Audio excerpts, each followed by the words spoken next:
Martyre su Kyrie anti athlisi afto. Your martyrs, O Christ, in their courageous contest for you. Σήμερα, αγαπητοί μου χριστιανοί, today, my beloved Christians, we remember one other great athlete in the great contest for salvation and taking the kingdom of heaven in Saint Chariton. We might read a little bit about him, but he, in the early centuries, really contested for Christ valiantly. And as we read in his life this morning, he is the one from whom we get the way we do a tonsure of monks. In other words, those women or men who decide in this short life to give themselves over to Christ in full devotion, monastic life, the angelic life as we call it. And we're thinking about him today. But because athleticism is always mentioned in the lives of so many saints, it's interesting that we are at this park today that has this either soccer field or what's that other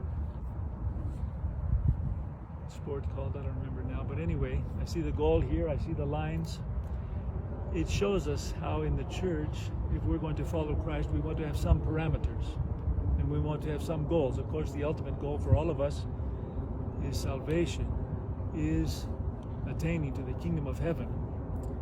In the meantime, of course, with that in mind as a goal, it doesn't mean that we don't play the game and we're going to miss hitting the goal. We're going to miss making that soccer ball go into the goal many times. It's always been amazing to me to see soccer games actually, because they play for 2 or 3 hours there and the scores are only 3-2. Only that many goals are made. To me, it's a little bit boring, but on the other hand, it's really what life is like. We're just trying for our period of 50, 60, 70, maybe 80 years and some more. But that's not, we're just playing the game. We're trying to hit the goal. And the ways we do that are, of course, as the church has taught us, trying to be prayerful, trying to think of God a lot.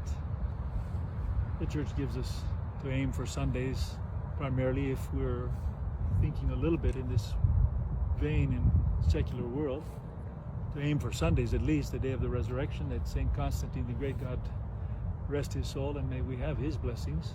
At least we have Sundays still. Even secular worlds have Sunday as some kind of day of rest or something. And then we have fasting, of course. We try to, who doesn't? All these athletes in the world and these vegetarian health enthusiasts fast. We've been doing that forever for the health of our bodies and for our souls. And in fact, having mentioned that, I'll mention that we try, people of the church, to teach our children fasting from the time they're 7 years old. Age appropriately, of course, but to know that Wednesdays and Fridays we do something different. And we won't have a hamburger, or whatever it might be, or ice cream today. We'll have it tomorrow. So that by the time those children are 12 and 13 and 14 years old, they're already disciplined. Then we can start working on other things when they're 14 and teaching them lives of the fathers and the saints, so they can really look forward to taking communion sometimes and not taking communion sometimes because they've been naughty or they've been bad or they've talked back to mom or dad or they didn't do their chores. Fasting as a discipline should already be in them by the time they're 7, 8, and 9 years old. All of us. And then of course, older people who didn't think of that and didn't teach that to their children now are wondering. They send their children away to the Sodom and Gomorrahs of this world and university campuses. You live in one place and you send your little girl, 18 years old, hundreds of miles away to live with 20 other thousand students who are who knows what, and we wonder if they're going to be all right. If we haven't taught them to be disciplined from the time they were 7 years old, what are we going to expect to hear? And we ask, oh, did you go to church? Well, not this semester, I was too busy. What were they doing?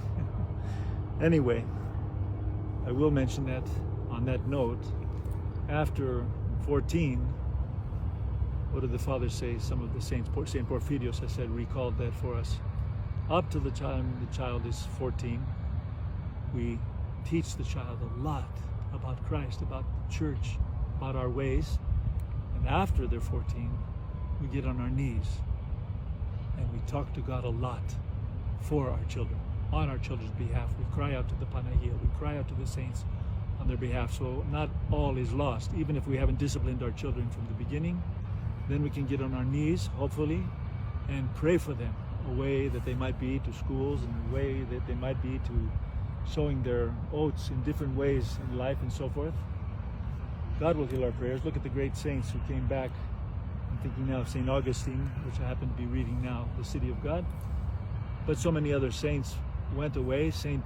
Silouan of Mount Athos, we talked about last week. He was a brute, a womanizer, and a drinker, and a fighter, and so forth.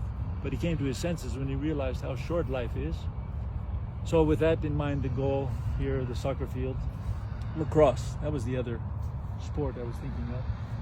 Let's try to stay within the parameters, the lines of the sport. Our sport is aiming for the kingdom of heaven, and let us use those tools to our benefit so that we can become loving people, so that we can exert our love for God day in and day out, and then we can exert our love for our fellow man day in and day out with compassion, caring about people. And there's so many compassionate things that happen in the world, beautiful, beautiful things. You hear about things that are being done in hospitals, you hear about things that are being done in counseling sessions. There were so many people that fell into depression and so forth during the coronavirus season, as it were. How many people are doing good things out there to help? How much more we, who belong to the one holy and Catholic and Apostolic Church, should be doing acts of love. And we get the strength to do them from the Holy Spirit. O Heavenly King, Comforter, the Spirit of truth, who are present everywhere, filling all things, treasurer of blessings and giver of life, come and dwell in us, and cleanse us of every stain, and save our souls, O good one. Amen.